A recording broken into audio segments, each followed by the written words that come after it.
बिस्मिल्लाहिर्रहमानिर्रहीम। अस्सलाम वालेकुम स्टूडेंट्स। बायो के 2 लेक्चर हुए थे हमारे इससे पहले। ये 3rd लेक्चर है और इसमें आज हम फर्दर जो है वो पढ़ेंगे। इस लेक्चर में हम गैसेस एक्सचेंज इन ह्यूमन के बारे में पढ़ेंगे।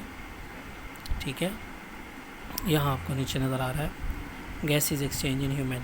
जी बेटा, याद रखें कि ह्यूमंस और बिग एनिमल में, ठीक है, ह्यूमंस और दूसरे बड़े जानदारों में गैसों का तबादला जो है वो रेस्पिरेटरी सिस्टम के थ्रू होता है। ठीक है, क्योंकि प्लांट्स में रेस्पिरेटरी नहीं बल्कि ट्रांसपिरेटरी सिस्टम होता है।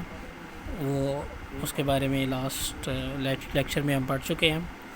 अब हम रेस्पिरेटरी सिस्टम पढ़ेंगे। तो गैसेज एक्सचेंज इन ह्यूमन और अदर एनिमल, तो इसमें सबसे पहली चीज़ ये है कि गैसों का तबादला रेस्पिरेटरी सिस्टम से होता है, यानी अम्ल तनफ़ुस से, सांस के अमल से होता है। और इस सांस के अमल को हम 2 हिस्सों में डिवाइड करते हैं। फर्स्ट वन जो है वो है the air passage way and the lungs, यानी पहला वो हिस्सा है जहाँ से हवा जो है वो जो गुज़रती है या उस वहाँ से बाहर निकलती है। ठीक है, पैसेज वे है। और दूसरा लंग्स है, यानी फेफड़े। इसकी डायग्राम आपको अगले पेज पर नज़र आ रही है। ठीक है जी, तो यहाँ हमारे पास आप ये देख सकते हैं कि ये लंग्स हैं, और लंग्स में दाखिल होने से पहले यहाँ पर ट्रेकिया से पहले ऊपर वाला जितना भी एरिया है ये, इसे हम एयर पैसेज कहते हैं। ठीक है, तो हम कह सकते हैं कि अपर द लंग्स एरिया, ठीक है, लंग्स के ऊपर वाला हिस्सा जो है उसमें जी वो रास्ता जो है उसे एयर पैसेज बोलते हैं जो कि स्टार्ट पे लिखा हुआ है। और जो नीचे वाला एरिया है वो लंग्स का प्योर है, जहाँ पर गैसेस का तबादला डायरेक्टली ब्लड के साथ होता है। जी, तो यहाँ पर बेटा देखें, डायग्राम को देखते हुए इस बात को समझें कि the air passage consist of part through which outside air comes in the lungs and after the exchange of gas it does out. जी, ये वो रास्ता है जहाँ से हवा दाखिल होती है और ख़ारिज होती है। ठीक है, तो इस सारे रास्ते को एयर पैसेज बोलते हैं। इसकी स्टार्टिंग जो है वो नेज़ल कैविटी से होती है, नॉस्ट्रिल जो कि नथने हैं इंसान के, तो नथनों से ऊपर की तरफ ये वाला हिस्सा जो ब्लू एरिया आपको नज़र आ रहा है यहाँ फेरिंग्स तक, ये सारे का सारा नेज़ल कैविटी है। ठीक है जी, ये 2 रास्ते होते हैं, नॉस्ट्रिल के 2 वे होते हैं। ठीक है, और ये जैसे ही इंटर लाइनिंग की तरफ बढ़ते हैं तो इनमें ख़ास किस्म के फ़ाइन हेयर होते हैं, यानी बाल होते हैं छोटे छोटे, और वो फ़िल्टर का काम करते हैं। और इसकी अंदरूनी जो सतह होती है वो थोड़ी चिपचिपी होती है due to the mucus production of the nostril sinuses. ठीक है, नोज़ के अंदर ख़ास किस्म के 2 ग्लैंड होते हैं जो म्यूक्स पैदा करते हैं, यानी उस हिस्से को चिपचिपा या लुब्रिकेंट करते हैं, नमी वाला रखते हैं, ताकि अंदर दाखिल होने वाली हवा में अगर कोई ज़र्रात हैं तो उसके साथ और उसके बालों के साथ जो है ना वो चिपक जाएं और साफ़ हवा जो है वो हमारे लंग्स की तरफ बढ़े। ठीक है जी, तो फर्स्ट था नेज़ल कैविटी, नॉस्ट्रिल से होती हुई फेरिंग्स तक, ये सारा हिस्सा है।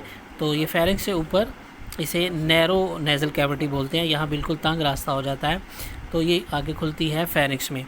जी बेटा, तो फेरिंग्स वो एरिया है जहाँ से नेज़ल कैविटी से एयर जो है वो आपके हलक की तरफ आती है, तो इसे आपके अपना हलक का एरिया समझ सकते हैं। तो फेरिंग्स एक्चुअली अगर गौर से देखें बेटा तो आपको यहाँ पर ये हवा का रास्ता और ये आपको ओरल कैविटी यानी मुंह के हिस्से से जो कि खुराक खाते हुए आप निगलते हो, तो ये रास्ता दोनों के लिए कॉमन है। ठीक है, यहाँ पर ये रास्ता दोनों के लिए कॉमन है फेरिंग्स। और यहाँ पर ये इस हिस्से में आके जहाँ पर आपको ये नज़र आ रहा है ये एसोफेगस और ग्लॉटस की तरफ बढ़ता है।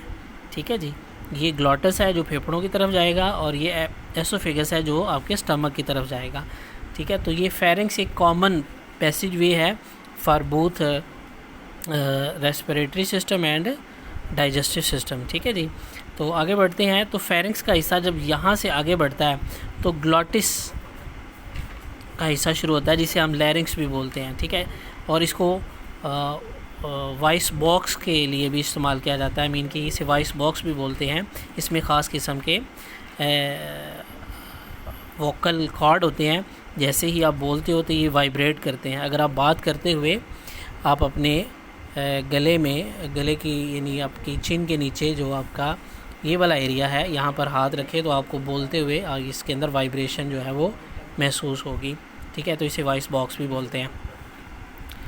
जी बेटा, तो इससे आगे ग्लॉटिस से जैसे ही आप सांस लेते हो, जैसे ही खाना आप निगलते हो तो ग्लॉटिस बंद हो जाता है, और जैसे ही खाना निगलते हो तो ग्लॉटिस बंद हो जाता है और खाना सीधा जो है वो आपके स्टमक की तरफ, एसोफेगस से होता हुआ स्टमक की तरफ जाता है। लेकिन जैसे आप सांस लेते हो तो एपिग्लॉटिस खुलता है और हवा को इजाज़त देता है, एयर पैसेज को, ऑक्सीजन को, कि वो ट्रेकिया की तरफ बढ़े। ये ट्रेकिया है जो फेरिंग्स और ग्लॉटिस के बाद अगला हिस्सा है। ठीक है, फेरिंग्स के बाद लैरिंग्स होगा, जिसे वोकल कॉर्ड या वॉइस कॉर्ड भी बोलते हैं, इसे वॉइस बॉक्स बोलते हैं।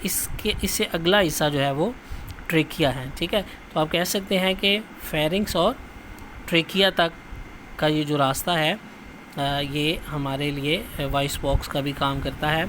तो जैसे ही ट्रेकिया की तरफ आते हैं तो ट्रेकिया आगे बदल जाता है हमारे आगे ब्रोंकाई में। ठीक है, यहाँ पर आपको ये नज़र आता है। तो ये रिंकल होता है, इसमें सर्कुलर शेप के रिंग्स होते हैं जिससे जुड़ करके मसल्स के साथ मिलके ये ट्रेकिया का एक पैसेज बनता है जो कि हमारे लंग्स के साथ जुड़ता है और आगे दो हिस्सों में ब्रोंक्यूल्स में बढ़ जाता है।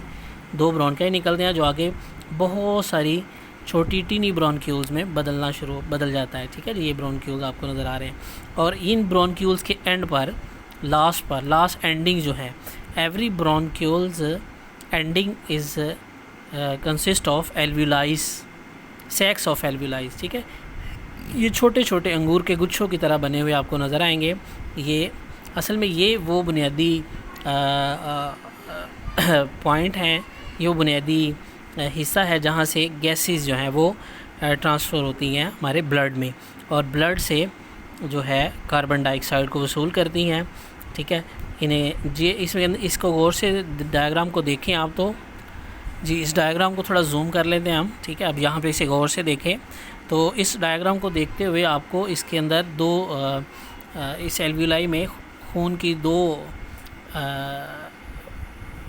जो है आर्टरीज़ और वेन्यूल, यानी खून की दो नालियाँ एंटर होती हैं। इसमें एक आर्टरीज़ होती है, आर्टरी वो ब्लड होता है जो कि दिल से खून को लेकर के पूरी बॉडी में जाता है, और वेन्स वो होती हैं जो पूरी बॉडी से खून को दोबारा दिल की तरफ लेके आती हैं। ठीक है जी, तो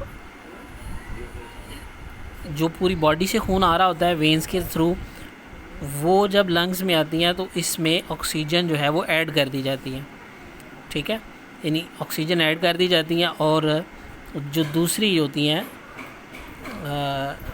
उसमें ऑक्सीजन डाल दी जाती है। ठीक है, तो एट अ टाइम दो तरह का ब्लड होता है इसमें, एक ऑक्सीजनेटेड होता है, ऑक्सीजनेटेड बनाया जाता है और बना करके इसको दिल की तरफ भेज दिया जाता है, और जो बॉडी से आने वाला होता है जिसमें कार्बन डाइऑक्साइड होती है, उससे कार्बन डाइऑक्साइड ली जाती है और उसे ऑक्सीजन दे दी जाती है। ठीक है, तो ये दो एट अ टाइम ये दोनों फिनोमेना इसमें वकूफ़ पज़ीर हो रहे होते हैं। ये एल्वुलाइज में इसकी एक शॉर्ट वीडियो भी है, वो भी मैं आपसे शेयर करूंगा ताकि आपको इसको आसानी से समझ सकें। ठीक है, तो बेटा ये हमने पढ़ा आज एयर पैसेज और गैसेस का तबादला जो है वो लंग्स में कैसे होता है। जी, तो इसे अच्छे से आपने लर्न करना है, याद करना है, और इसे अपनी कॉपी पे लिखना भी है, प्रैक्टिस करनी है। थैंक यू बेटा, अल्लाह हाफिज़।